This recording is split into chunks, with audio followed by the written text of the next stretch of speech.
Bonjour, je suis l'aspirant Coralie. J'ai été recrutée en tant qu'officier sous contrat contrôleur de circulation aérienne.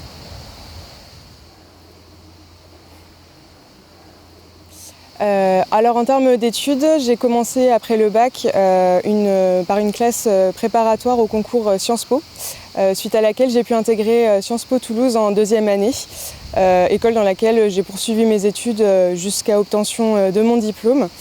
Et suite à cela, j'ai pu commencer à travailler au sein d'une entreprise de conseil au secteur public pendant à peu près un an. Alors ce qui m'a poussée à devenir officier, c'est d'une part mon expérience militaire précédente. Sur la fin de mes études et avant l'obtention de mon diplôme, j'ai eu l'occasion de m'engager dans la réserve opérationnelle de l'armée de l'air. Expérience qui a confirmé en fait mon appétence pour cet environnement de travail-là.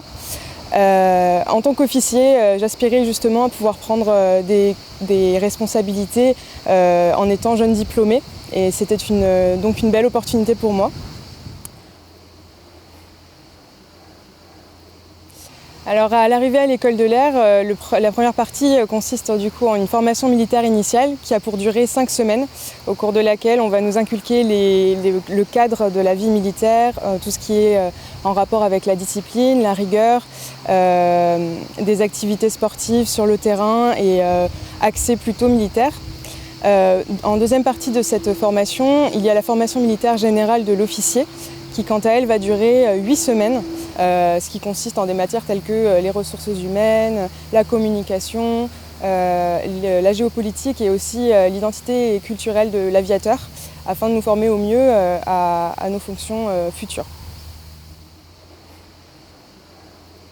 En tant que futur contrôleur de circulation aérienne, la formation qui nous attend est une formation de 40 semaines au sein du centre d'instruction et de contrôle et de défense aérienne sur la base de Mont-de-Marsan. Formation au cours de laquelle nous allierons à la fois théorie et pratique. Alors si j'avais un message à faire passer, ce serait de pouvoir embarquer dans cette aventure en fait, qui est clairement une très belle aventure humaine. C'est ce que je retiens en tout cas de ma formation jusqu'à présent. Et en termes de conseils, préparez-vous à vivre des choses que vous ne vivriez pas ailleurs dans le civil, et ça c'est vraiment intéressant.